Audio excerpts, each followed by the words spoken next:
Hey, folks, welcome to Affiliate Nerd Out. I'm your nerderator, Dustin House, spreading that good word about affiliate marketing. You're going to find me every Tuesday and Thursday at 12:15 Pacific time, so please consider putting it on your calendar, smashing that subscribe button, and being here for some live Q&A with the guest. My guest in the Nerdatorium today is Johnny Page. He is the CRO over at SaaS Academy. Johnny, welcome to the Nerdatorium, sir. Hey, I love it. I love the intro, man. The nerderator, is that what you said?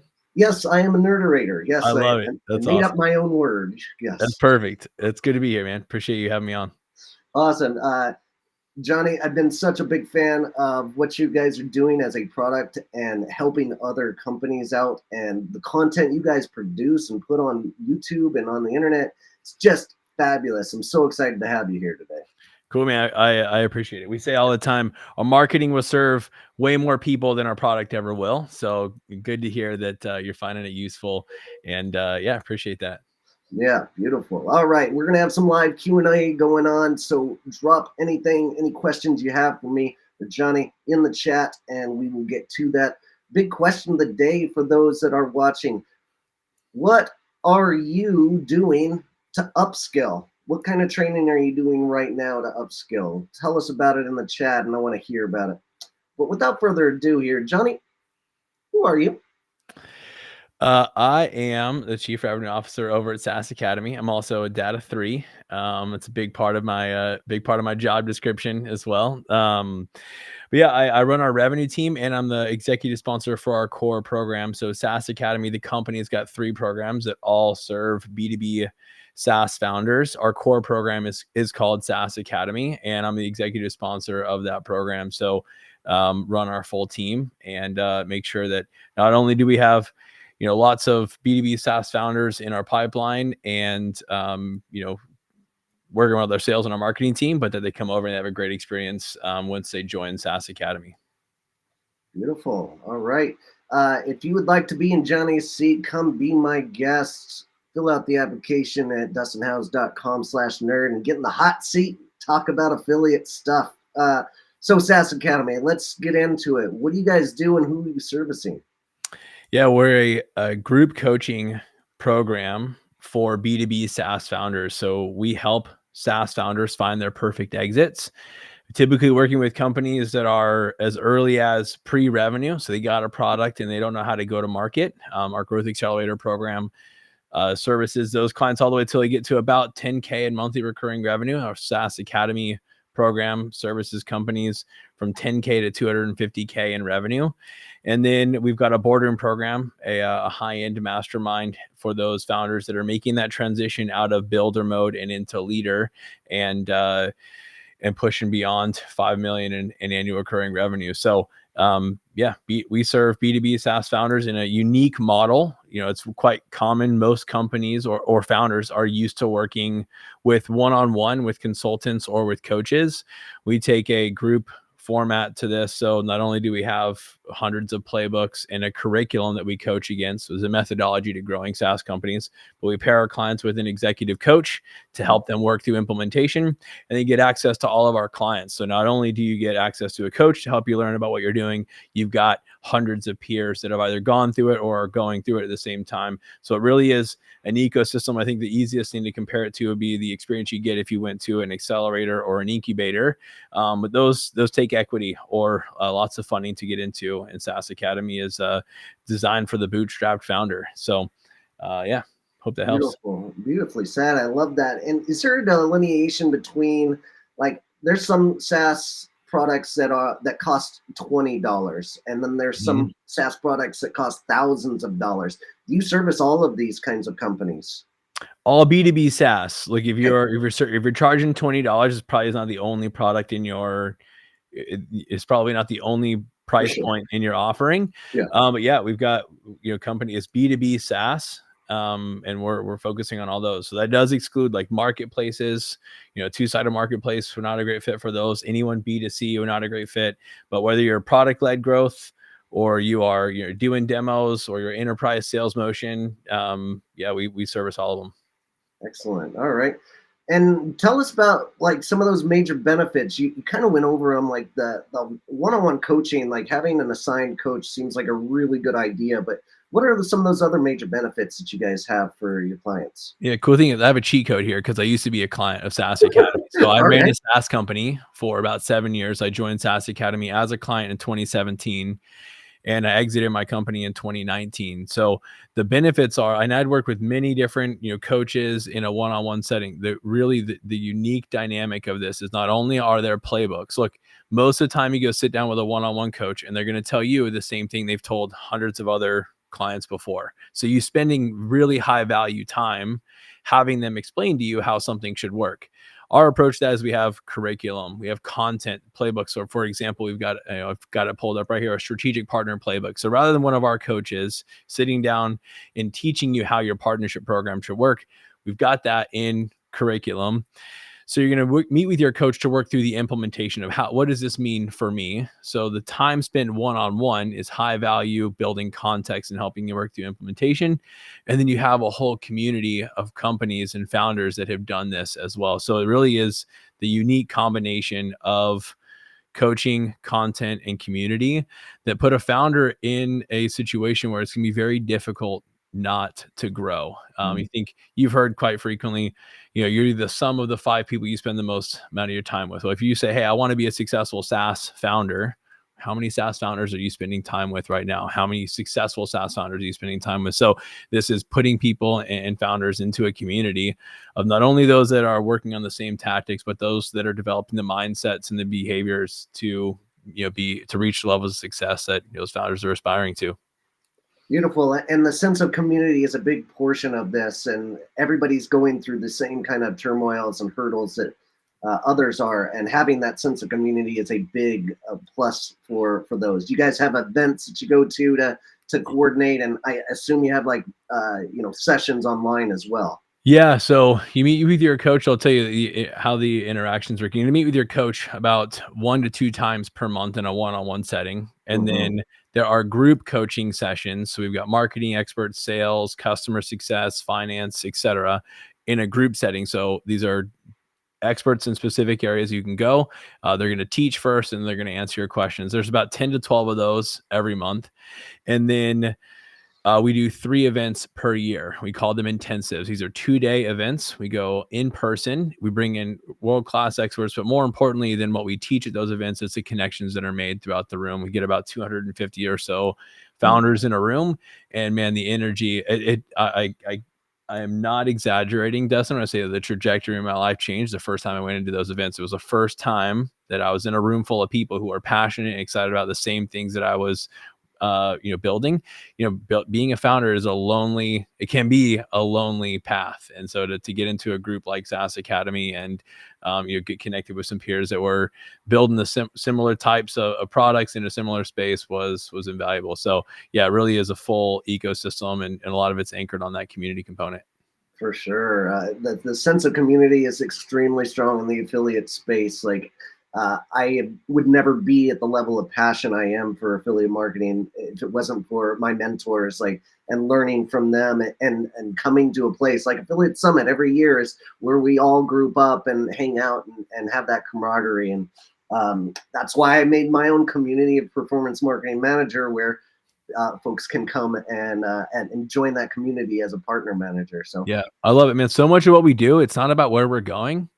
It's about how we're getting there and who we're getting there with, right? Like think about how much time you spend actually being there, yes, what we're after, versus how much time you spend going. Like, being around a strong sense of community that makes you better, that challenges you in really, really great ways, supports you.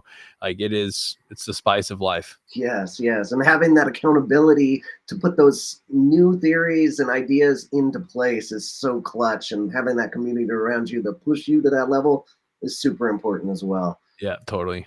All right, and something I saw on your website that you guys have is a number of just like pops off the page is uh, you guys advertise that you're going to increase MRR by 209% in 6 months.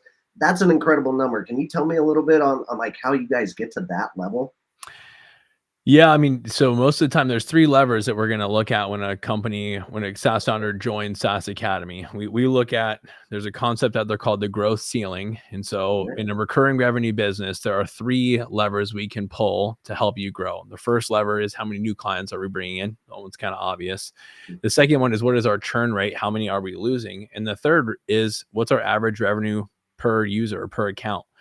So we're going to look at one of those 3 things and we're going to zero in. Most of the time, when founders join SaaS Academy, there's no lack of hard work. It's a lack of focus on the biggest constraint in the business. So we've got a methodology for finding the biggest constraint. We've got incredible curriculum, playbooks, coaches that help attack that constraint and pretty quickly unlock, revenue that the founders are, or they're not far away from. It's a matter of extreme focus, accountability, and this also speaks to, we're typically working with companies where adding another 20K in revenue, 30K in monthly recurring revenue does end up being 209% growth. So, this is harder to do that when you're working with a company, 20, 25 million. We are focused on earlier stage SaaS that less than 250K in MRR in our core program. So to go find that growth quickly, it's just a matter of focus on the biggest constraints in the big business with some great support with our community coaches and our playbooks. Beautiful. That's an incredible value for what you get in that. I've got a comment here from my buddy Nick, who's in my community. He's talking about communities which cannot be celebrated enough. Come and hang out. He embraces this. He's miles away on the other side of the ocean, and he still makes the meetings. Love Nick's attitude. He'd actually be a great candidate for your role that you guys have opening at SaaS Academy. Oh, Uh, sweet. Come on over, Nick. well, I'll have to make some kind of introduction to our team and get that rolling. But all right, so you're talking about those growth attributes. You're going after the lowest hanging fruit and doing some small tweaks to get that company rolling again, and get that MRR up. What do you see as like the biggest hurdle that SaaS companies face when they come to you? Yeah, it's focus is a big part of it, right? Focus. Yeah, Okay. it's like, founders, we cannot help but see opportunity, and we Mhm. love saying yes to things. Okay. And a lot of times we're just, founders are putting effort into an area of their business that's not the biggest constraint. And so, yeah, biggest growth hurdle is a lack of focus for founders. So we come in, and this, I think you had planned on chatting through this, and maybe it'll help. I'll explain how we do this in that first 90 days. How do we help founders find that focus? But yeah, biggest hurdle is a lack of focus, which is why we've engineered our program the way we have. Lack of focus. I mean, I fail at On, that every on single the day. right thing. It's on the right thing. I mean, if business is the matter of, there's never a shortage of good things to work on. Mm, In fact, like, there are good ideas. Ideas are cheap. It is focus on the right problem. Like, where is the constraint? Is it the amount of new clients we're bringing in? Could be a marketing constraint, could be a sales constraint, could be a positioning constraint. Is it how we onboard our clients? Is it how we retain them? Is our price point actually correct? Is it how we package the product? So there's a constraint in your business, and if we find that constraint and solve the constraint, growth is the result. So a lot of times it's just focus on the right thing that's holding the founder back. fantastic. All right. Switching gears, I'm gonna go jump into our sponsor of the day and pay some bills here. So excuse me while I talk about the Nexa in our ever evolving space here. One game changing company stands out. That is Finexa. They've got an all in one affiliate and performance marketing automation platform. They've got 8 products in one suite that help publishers, affiliates, and affiliate networks scale their operations with call tracking, lead distribution, click tracking, email, SMS marketing, and more. And this is not an one size fit all tool. They're customizable, they're unique, and they're designed to maximize revenue and create the most efficient workflow possible for a given affiliate or performance marketing network. So help support my content creating addiction by using my link at dustinhouse.com/Finexa and schedule yourself a demo today, dustinhouse.com/Finexa. And Awesome. And switching gears back into uh, tying this whole thing, since this is an affiliate nerd out session, what's your background in affiliate, and have you dabbled in this much? Yeah, as SaaS Academy, we're just pushing into this space. So I'll answer this question in two ways. One, what do we coach our clients through? And then two, where are we at in the affiliate evolution? So we oftentimes start with partnerships. We say, hey, let's go deeper with a few to learn how can we position our offer and how do we develop a relationship that is mutually beneficial. It creates a win-win-win for our partner, our company, and the clients that we serve. And when we learn in that environment, now we can go a little bit more broad. We know what offer should look like for an affiliate. We know how to attract the right affiliates. And so that's where we're at SaaS Academy. We've got about a dozen or so partners that we've worked really deeply with over the last 12 to 14 months, and are now pushing into launching an affiliate program because we understand how to position it. We understand how the handoff needs to work from introduction into our pipeline, and how to create that win-win scenario. So I like starting with partnerships first and then scaling out into affiliates. And we're in the middle of that process right now. In fact, that's why we've got an affiliate manager job opening right now. We're looking for the who that's going to lead that charge for us. That is correct, and it's been an honor working with you through this process. Like curating the right way to build an affiliate program is my passion, and I'm so honored that me and Dave got to work together throughout this process. But we're looking for the affiliate manager opening for this team, and if you want to be part of the SaaS Academy team, ping me, DM me. I can get you in and take a look and see if you're going to be a good fit for this company. But one of those things with this position is a system that I don't really hear a lot from clients, and that is you guys are willing to pay for the top talent. Like you would much rather pay for somebody that is going to be good than like budget it out. And what is your theory with your hiring process over at SaaS Academy? Yeah, I mean, A players pay for themselves. So like I want, the comp plan's not is always going to for now it's going to be engineered where there's variable component to it along with the base, but the right person is going to pay for themselves several times over. So yeah, we are a high performing team. Our hiring process is a pretty in-depth process to make sure that when we make a hire that it is a great fit for the team. And comp is just one part of that. There's an exciting culture and team over at SaaS Academy that is the result of those mindsets and that methodology. Yeah, you guys are building an incredible culture, and Ember Spears always talks about how cool that culture is and how fun it is to work with you guys. And I've seen it firsthand working with Dave, and appreciate what you guys do and building that up. So I hope we can get this affiliate manager in the door that's going to be that great culture fit and an absolute slayer as a rock star affiliate manager. Yeah, I love Um, it. and so as like an academy, like you guys are selling a course, a community, that you have to get to a certain point before an affiliate program makes sense for you guys. But on the flip side, SaaS companies that you're helping to like suggest when to start an affiliate program. When's the right time to start for those SaaS companies? Yeah, now there's exceptions to everything, but in the early days of a SaaS company, we encourage clients, and in fact, if we're coaching and working directly with them, we focus on one channel. And most of the time, your affiliate channel is not going to be it's not going to be the first channel you're focused on, right? It might be paid media, it might be, cold outbound. We focus on one channel first. And then when we've not only pioneered that channel, but we've operationalized it, there's playbooks, there's consistent execution in that channel. And we know we're not going to just change out one working channel for another. We've got a solid process in place. Then we stack another channel on top of that.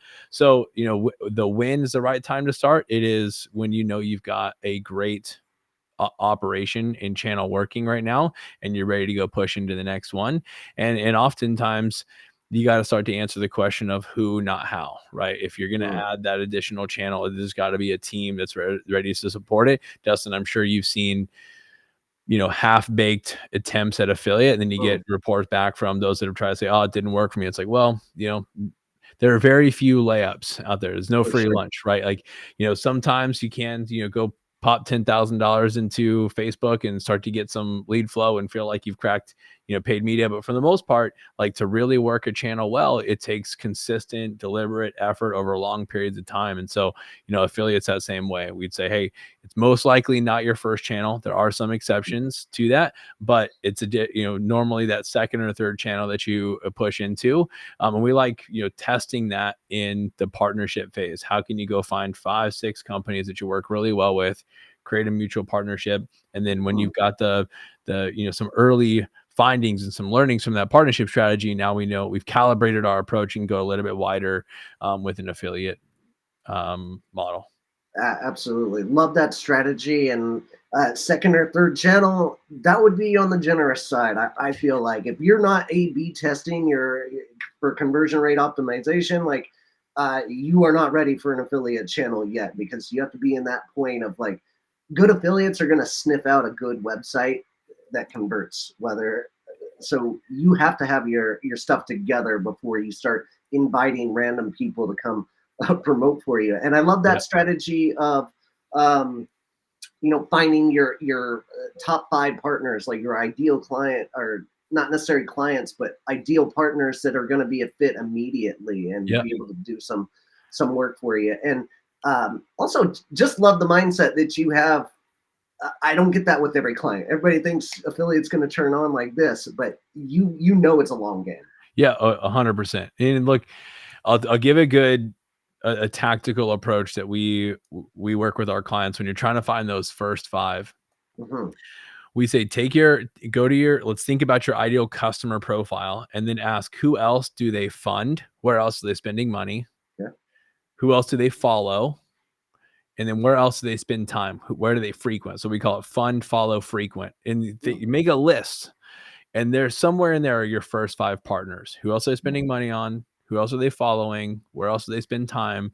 Somewhere in there, you'll find your first 5. You'll learn a ton in those first 5, partnerships. That's then going to help the little bit more one-to-many approach on affiliate. You got to, like, Dustin, you got to know what your offer is. You got to know how your product is positioned. You got to really arm your affiliates to be successful. You just don't do that if you haven't put in the reps on a partnership program or in some other channel.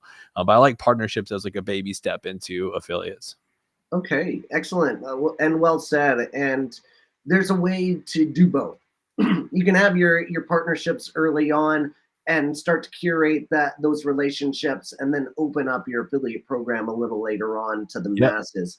But those ones that are going to be really great evangelists of your product are the ones that you want in first and to show success. Now your earnings per click is going to go up, and that's going to be really appealing to affiliates that are in your program. Yep. Or thinking about joining. So there's a lot of levers there, and I love that first 5 approach and just honing in on them to make sure we don't want to rush this kind of thing with an affiliate program launch a lot of times. Yep. Yeah. Look, we use this terminology all the time of like, when are we pioneering a channel and when are we operating? Right. Hmm. So, pioneering is there's a lot for us to figure out. You're only doing that with one channel at a time. And until you get one channel now we're operating is, hey, we know what it looks like to be successful here. I know my conversion metrics. Yeah. I know how much I got to put in the top to get X out of the bottom. And we have a playbook and a process and a team that supports that channel. Like, that's what it looks like to operationalize. Most founders, unfortunately, we just like doing new stuff. So we kind of get bored with something that's working. And we want to go push into the next thing before we've operationalized it. And you just end up changing like one working channel for another working channel. So whatever it is, it's like stick to it, stay disciplined. This is what I get back to that original, like, what's the Achilles heel for most founders? It's a lack of focus. It's just staying Mhm. on it long enough, really drilling that well. And then when we can, we operationalize it well, now we can go push into that next one. But no, don't pioneer 2 channels at once. You just make it much more likely that neither one works. Yeah, great tidbit there. I love that strategy. And again, if if affiliate is your first channel, you were wrong. It should be 3 or 4, maybe even 5. Like affiliate should come last. Everything else should be running properly before you get rolling with that. So, what about affiliate programs that you guys teach when you're telling your SaaS your clients that are coming in and in your academy? Where are they seeing success in this world? Like, what are the best partners for SaaS companies to get? Well, we run them through that process of that fund, follow, frequent. Hmm. But I'll say, Dustin, like at the stage of companies that we work with, it's not frequent that we have companies where affiliates are their primary channel. Like Sure. we're working for companies that are less than 5 million in ARR. For the most part, we certainly have some that are higher, but I'm talking the lion's share, the 80% are 5 million in ARR or under.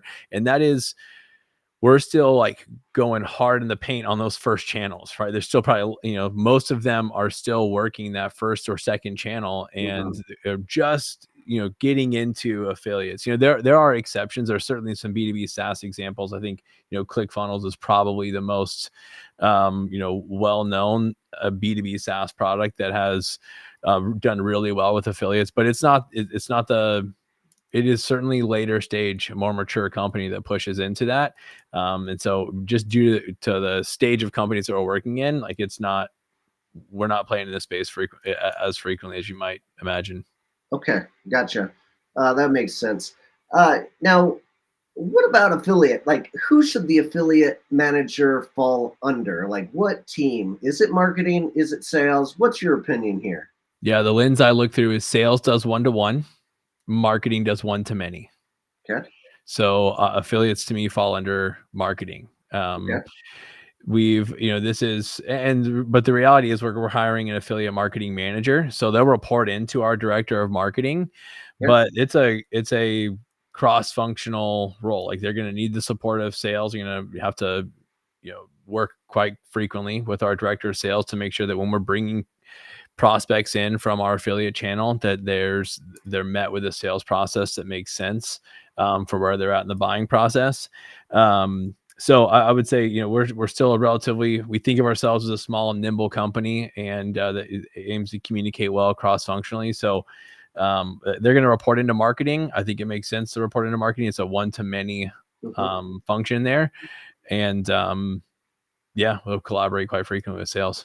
Yeah, and I think that's the norm, right? Probably 90% of companies are putting it in the marketing bucket, but some companies want to get fancy with it and sales like attribution. Maybe they're a little less or lower on that sales funnel Mhm. coming through the affiliate channel. So it makes sense to bucket it. I guess it just depends on the company though. But I just think about like in our weekly and monthly rhythms and our quarterly planning in marketing, we're oftentimes thinking of one to many. We're hmm, thinking of how do we expand our reach. In sales, we're focusing on how do we improve our one-to-one conversations. okay, It's focused on the individual. So it's like which strategic conversations, which operational conversations make the most sense for that affiliate manager to be a part of. It's the one to many, right? It's knowing what is happening, what's working in our paid channels, what's working in our organic, what content's working really well. That's the context that's going to help them be a better affiliate manager, not, hey, what objection are we overcoming? And, how are we handling an objection in a sales call? Or, when should the deal be closed out of the pipeline versus, kept on there for another week. So those are the conversations they're going to have in the sales meetings, and it's just not going to add as much value as if they're part of that marketing ecosystem. yeah, and I like to see marketing teams collaborate as well. It is a struggle for the affiliate marketing industry as a whole to get along with the other marketing teams because a lot of times that conversion rates might be higher than other channels and the cost per acquisition is going to be lower than the other channels. It always seems like a battle that I have with other marketing teams. But honing that in and making a good team effort and everybody's on the Yeah, same team is super that's important. that's a culture problem. Like it's Yeah. us versus the problem. Like we we we fight for ownership of our problems, not over wins. It's SaaS Academy. Mm, It's like, we are here to serve the customer. Like, we are here to make sure our clients win, and however that happens, it's a win, regardless of which channel it is. So yeah, I'd say, if you have lack of collaboration across your marketing team, you've probably got some issues in hiring or in leadership.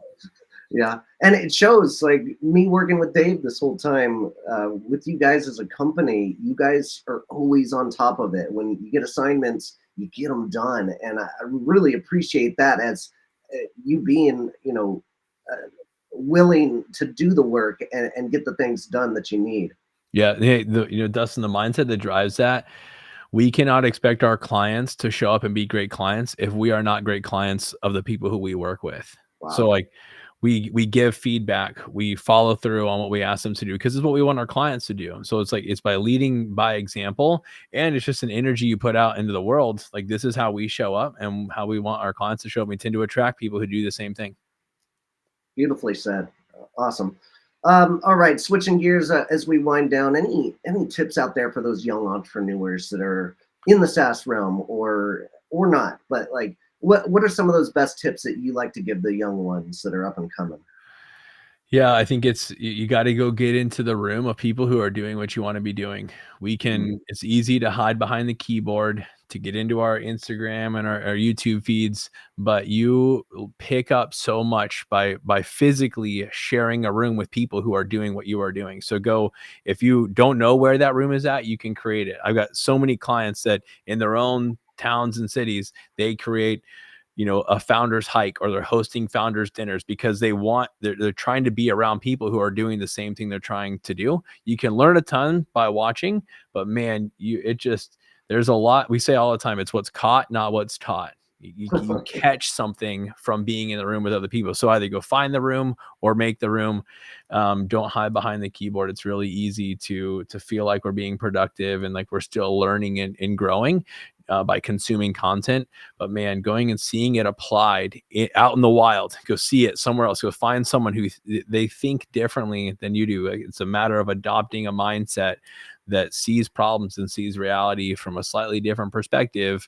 You just don't get that by exclusively watching YouTube videos or Yeah, hiding behind the keyboard. So yeah, I'd say go get in that community, and then second, just default to action. for Action and sure. then reflection. Hey, what did I learn from that? What worked well? What didn't? The faster you develop that reflective muscle and paired with action, it's just becomes an inevitable process that you find traction and see the growth that you're after. Fantastic. Well said. And yes, implementation of the lessons you learned is so clutch in this industry to strengthen that muscle for the future. So, all right, Johnny, I've taken enough of your time. I really appreciate you dropping all these nuggets out here. How do we connect with you guys? Yeah, you can go to saasacademy.com. Tons and tons of free content there. Lots of playbooks and resources. I shared with you earlier, our marketing will serve more people than we ever will. So Mhm. there's a ton of incredible stuff over there. If you want to follow me personally, my Instagram's Johnny Page 13. Still trying to get after that original Johnny Page. But Johnny Page 13 on Instagram. And we've got, saasacademy.com will take you to all of our YouTube channel, LinkedIn, all that stuff. But yeah. All right, fantastic. All right, so my lesson of the day, my biggest takeaway here, uh, it's just another reiteration of the sense of community is incredibly important for you to get new ideas out of and then to go implement. And having that success party along with the train, incredibly helpful for you to continue on in your journey as an entrepreneur. So thanks for putting that in my mind and pounding it in. It's what I know, and you just really emphasize love your what do you call that, not a credo maybe, but like it really Yeah. comes out. What do you Yeah. like to Yeah. call that? Oh man. I mean, they're core values. Core values. Yeah, Good call. yeah, or just beliefs. I think our behaviors are the sum of our beliefs, and the deeper understanding we develop around our beliefs, the more we'll understand why we act the way we do. So if we don't like the results we're getting, we got to change the way we're acting. We want to change the way we're acting, we got to change what we believe. Yeah, man, I appreciate you having me on here. I love what you're doing. It's the first time I was in what do you call it? The Nerdatorium. nerdatorium. All right, cool, man. Yeah, I appreciate you having me in here. You got it. All right. And we appreciate having you in here and dropping all these knowledge bombs. Next week on Affiliate Nerd Out, you're going to see Ty DeRange and Jorge Barbosa. So come join me on Tuesday and Thursday for that. And with that, have a good one, folks. Keep on recruiting. Take care.